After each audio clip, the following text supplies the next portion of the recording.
Hey guys, it's Tyler Jones from Speak with a new edition of Speak Up Fridays. Today, I want to talk about the 2020 presidential election. Now, Donald Trump officially filed his paperwork to run for re-election last week, so I guess that means it's campaign season again. Sorry. So, which Democrats are going to challenge Trump in 2020? Well, the media may focus on big names like Elizabeth Warren, Cory Booker, Sherrod Brown, but Donald Trump taught us that the American people aren't necessarily looking for a typical candidate for president or the person with the longest political resume in the room. They want a genuine person who won't play the same old political games. Democrats could once again go the conventional route in 2020 and pick the next person in line, or they could try something different. Here are the 6 Democratic dark horse candidates that I think you should keep your eye on for 2020. Number 1, Martin O'Malley. Let's face it, the former Maryland governor got a raw deal in the 2016 race for the White House. He was perhaps the most successful Democratic governor in the country during the Obama years, leading on issues like marriage equality, criminal justice reform, and immigration. He was the chairman of the Democratic Governors Association and is one of the most effective critics of Donald Trump. But there was just no room for him in the 2016 field, unfortunately.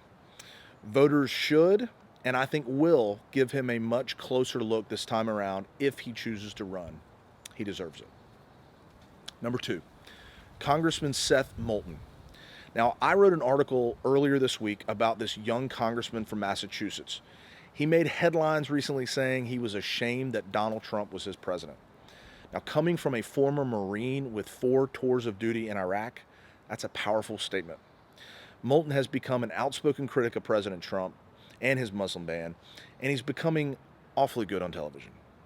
He may be young, but this war hero congressman who's not afraid to stand up to the president could be a wild card in the 2020 race if he chooses to take that leap of faith.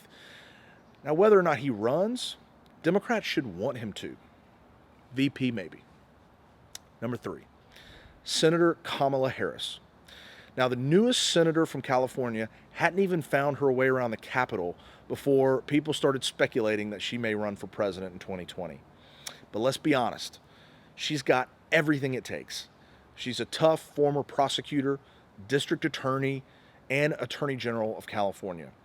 Last year, she became the first African American to be elected to the Senate from the biggest state in the country. President Obama even had to apologize in 2013 for calling Harris, quote, by far the best looking attorney general. Now, I got to see her at a breakfast in Philadelphia during the DNC convention this year, and she absolutely commanded the room.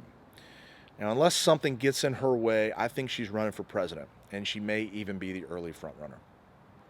Number 4, Los Angeles Mayor Eric Garcetti. Now we're getting into the non-traditional candidates. Sure, Eric Garcetti is only a mayor, but he's the mayor of the second largest city in the country. And no one scoffed at Rudy Giuliani's resume when he ran for president in 2008. Garcetti is the first Jewish mayor of Los Angeles, a jazz pianist and a composer, a Rhodes Scholar, and a lieutenant in the Navy Reserves. In any other situation, any other year, this attractive young politician would probably need to run for governor or Senate before ever thinking about running for the White House. But Democrats need to start thinking outside the box. Donald Trump proved that resume isn't everything. You've got to be able to inspire people. And Eric Garcetti can do just that. Number 5, former Missouri Secretary of State Jason Kander. Again, I'm going way outside the box with someone who's never held an office above State Secretary of State. And look, anyone who hasn't been sleeping under a rock over the last year will know that Jason Kander is an absolute rock star in the Democratic Party. And he came this close from winning a U.S. Senate seat in bright red Missouri last year. You probably remember him from the ad of the year where he assembled an AR-15 assault rifle blindfolded. He's a former state representative, an intelligence officer, and captain in the Army. The truth is, Jason Kander is the future of the Democratic Party. And while I think it's unlikely that he runs for president, he would bring a youthful energy that we hadn't seen since, well, you know who. Number 6, Minnesota Senator Al Franken. Maybe what we need is a little humor these days. But the junior senator and former SNL star from Minnesota has been a serious voice in the Democratic Party ever since he won a Senate seat in 2008. He made Betsy DeVos look absolutely silly in her confirmation hearing for not knowing the difference between proficiency and growth. And he also let Jeff Sessions have it in his confirmation hearing over bogus allegations of voter fraud. Sure, Franken can make you laugh, but he can also make Republicans cry. And he's finally getting some encouragement to explore a bid for the White House. Hey, we just elected a reality TV star president of the United States. Why not an Ivy League educated comedian with 2 terms in the U.S. Senate under his belt? And those are the 6 Democratic dark horse candidates that I think you should keep your eye on for 2020. Thanks for watching.